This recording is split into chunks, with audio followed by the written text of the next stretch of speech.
After getting back-to-back wins with a 5-star performance against Sporting Lisbon, Mikel Arteta's Arsenal are back on track. But with a massive game against West Ham looming, today we'll get all the breaking fitness news going into the game. We'll also get a new report from Fabrizio Romano, find out what's happening with Alexander Isak, and break down the latest twist in the title race.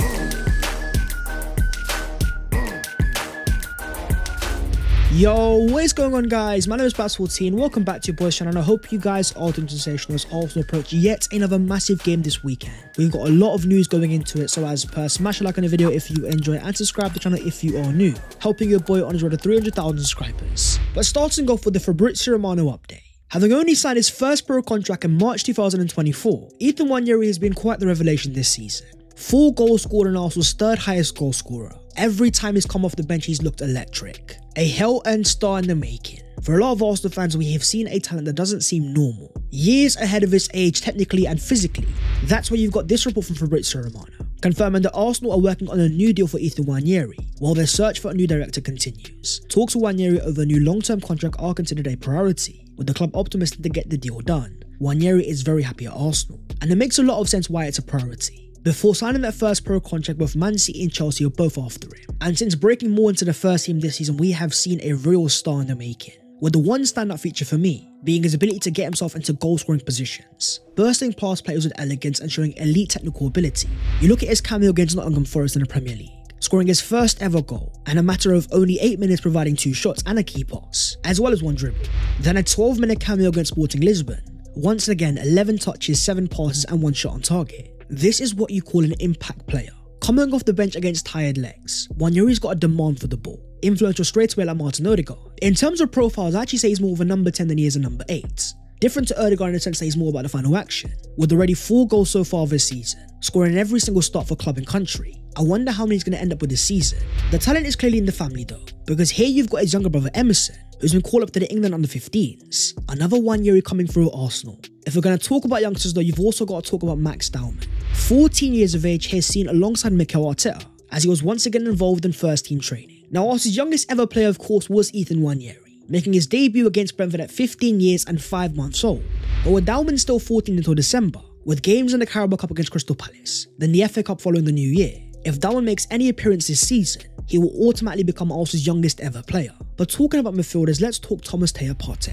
After another stand-up performance in the Champions League against Sporting Lisbon, as Mikel Arteta says, I think it was one of his best performances I've seen from him, especially the way he dominated the game. So that's a level he can play, he's progressing. He's a massive player for us. Having started 11 of Arsenal's 12 games in the Premier League, 5 of 5 in the Champions League. The concern for Partey's level in quality has always been availability. But putting his injury issues behind him so far this season, there are now questions about his long-term future at Arsenal. Come the end of the season out of contract, Mikel Arteta has previously said, he's only 31 and I think he's in a really good place. And yes, we'll have discussions. The one thing we needed was Thomas to be at the level that we wanted. He's working so hard to do what he's doing at the moment. So Mikel Arteta confirms that Arsenal will have discussions over a new contract. But it does put Arsenal in a bit of a dilemma, because currently earning £260,000 a week, at 31 years of age turning 32 after the end of his contract, Arsenal will not be offering him the same level of wages. Alongside questions of how long the contract may be, there is clear value in the player though when he's fit and available. One of the most unique number 6s in world football. Progressive as ever with his passing and so incisive in terms of getting the ball forwards. Talk to me down below in the comments, and if you were in charge of Arsenal, would you give Thomas Partey a new contract? Because with a certain Jorginho also out of contract, Arsenal looks set to be once again on the market for a midfielder. And according to this report here, Arsenal have held talks over a potential signing of Adam Wharton, with Crystal Palace valuing the 20-year-old at around £54 million. This was a player who had massive stocks last season, signing for Blackburn Rovers and thriving in the second half of the season, incisive with his passing range and making quite a name, even a part of the England squad come the end of the season. But in terms of this year, Crystal Palace have really struggled. 19th in the league with only 1 win all season, with Wharton currently out with a groin injury. His stocks have somewhat fallen, and I think a lot of it comes down to the off-the-ball ability. Despite completing 35 passes this season and an 81% passing success rate, a look into his off-the-ball numbers are a bit worrying, as he gets dribbled past 2.1 times per game, when you compare that to Thomas Partey, who only gets dribbled past 1.3 per game. For an Arsenal side that has even more space in transition, trying to always play on the front foot and be attacking, does Wharton have the off-the-ball ability to thrive under Mikel Arteta? For me, Arsenal will turn to a bigger profile instead, and that player may be a certain Martin Zubimendi. Having thrived for Real Sociedad so far this season at a higher level than ever before, with Miguel Delaney already having confirmed that Arsenal are more into the Martin Zubimendi situation and believe they can prove the player's most viable destination in the summer, Mikel Arteta wants to add a 6 to his team to ensure they have maximum tactical options. He may have signed a new contract at the start of the season, rejecting the chance to go to Liverpool and staying at Sociedad. But as Delaney claims, it is believed his new contract was under the condition that he would be allowed to leave for the right offer in the future, which Arsenal may now present. It's never been a secret how much Mikel Arteta has appreciated Zubimendi. Clearly a massive fan of players from Real Sociedad. You look at Martin Odegaard and Mikel Merino. For me, it's the fact that Man City are also after him. In need of a number 6 Rodri out for the rest of the season, the fact that you've got a Ballon d'Or winning midfielder there that Man City thinks Zubimendi can replace just shows how highly this player is rated in Europe. And for Arsenal themselves, they have to look at their own quality. If Thomas Partey is allowed to leave, we can't be looking at cheap alternatives. We need to go and get the best of the best in Europe. And talking to Europe and Arsenal themselves, having thrived on Tuesday with a 5-star performance against Sporting Lisbon, scoring as many goals in that night than they had managed the last 8 Champions League away games combined, it leaves Arsenal in 7th place in the Champions League group stage phase, where 10 points out of a possible 15, with the 3 remaining games being Girona away, Monaco at home, and Dinamo Zagreb at home. Top 8 guarantees a place in the last 16 with no playoff game. When you look at those 3 fixtures there, let's just say it's very doable for Arsenal. In a competition that you see Bukayo Saka thriving, with another goal and assist against Sporting Lisbon, that's now 15 goals and assists in 17 games this season, and more importantly in the Premier League, it's 12 games and 8 assists, with the most in the season ever being 20, joint with both Kevin De Bruyne and Thierry Henry. My question of course is, can Bukayo go for that record? Statistically the most creative player in Europe as things stands, with the most big chances created in the Premier League, with the returning Martin Odegaard alongside him. Could you imagine the scenes if Bukayo broke that record? And it's not just the fact that he's got Martin Odegaard alongside him. I'm also looking at Yuri and Timber. After another standout performance on the right hand side, we saw a profile that really maximised Bukayo Saka. A roaming fullback always able to go forwards. Not just overlap though, but also underlap. In the Mikel Arteta system where fullbacks are becoming increasingly important, that's where you've got the duo of Ricardo Calafrio and Yuri and Timber. Where in the 5 games that started this season, apart from Man City, Arsenal won every single game, with an XG4 of 11.6 and an XG against of only 4.28. I talked about in the last video the importance of fullbacks in the era of Jurgen Klopp, Andy Robertson and Trent Alexander-Arnold. That's the level of impact that Timber and Calafrio are looking to make for Arsenal. With these 2 players, Arsenal have become that much more fluid. Players that are comfortable at inverting but also playing in the natural roles. What I love the most is the fact that they're both comfortable at receiving the ball, whether it's under pressure from short passes or in tight spaces to break in behind. These are Mikel Arteta's secret weapons when it comes to the build-up phase, inviting teams onto press with players that are comfortable playing under it. Not only does it open up space to the likes of Bukayo Saka and Martin Odegaard, but with Arsenal able to play out of it, they find themselves in very dangerous situations. But in that final third, of course, there is room for slight improvement, with a lot of Arsenal fans demanding a brand new centre forward. As Florian Plettenberg confirms, Arsenal are monitoring the situation around Alexander Isak. The 25-year-old Newcastle striker is on their list alongside other options, but much will depend on who succeeds Edu, with Isak's current contract valid until June 2028. Having started this year in very decent form for both Sweden and Newcastle, the links of course are growing. So in Newcastle's last game at James's Park, you had their fans holding up an Isak banner, showing their love for a player who they know could be leaving.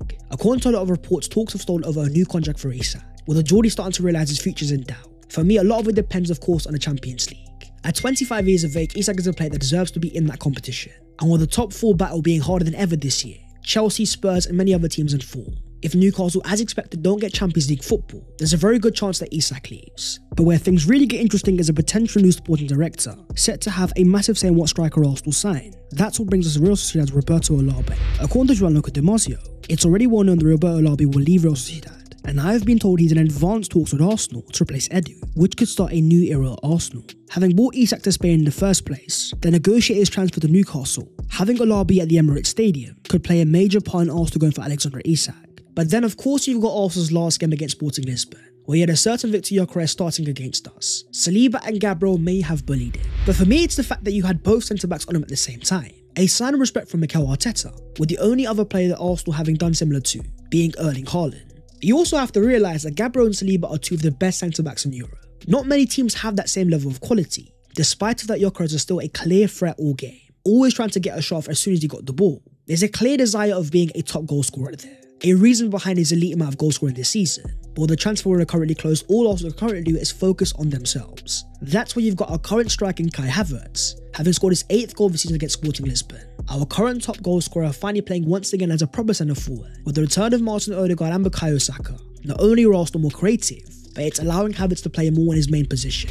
In terms of the player off the pitch, as he confirms on his official social media account, he is set to be a father. Moving on to West Ham versus Arsenal. A game away from home going to the London Stadium where of course last year we had very good memories. A 6-0 win and a Declan Rice thunderbolt. Yet again Arsenal have another must-win game. This time up against West Ham side currently 14th in the league, with only 4 wins all season. But in the last game they did beat Newcastle away from home. In a game, the current manager Julian Lopetegui received the yellow card, meaning he won't be on the touchline for the game against Arsenal. But with clear threats still there with the likes of Jarrod Bowen of course always being an issue. The one player that West Ham won't have available is Mohamed Kudus, currently serving a 5-game ban after a violent red card against Spurs. In terms of the Arsenal news, we are still without Takehiro Tomiyasu, who Mikel Arteta has already confirmed is still struggling with that knee injury. But we do have the returning Kieran Tierney, having been involved in Arsenal's match squad against Sporting Lisbon. The idea of having a different left-back profile coming off the bench in games where Arsenal need to go on something different. It's something that Mikel Arteta could use to change the game. But what about Gabriel Magalhaes?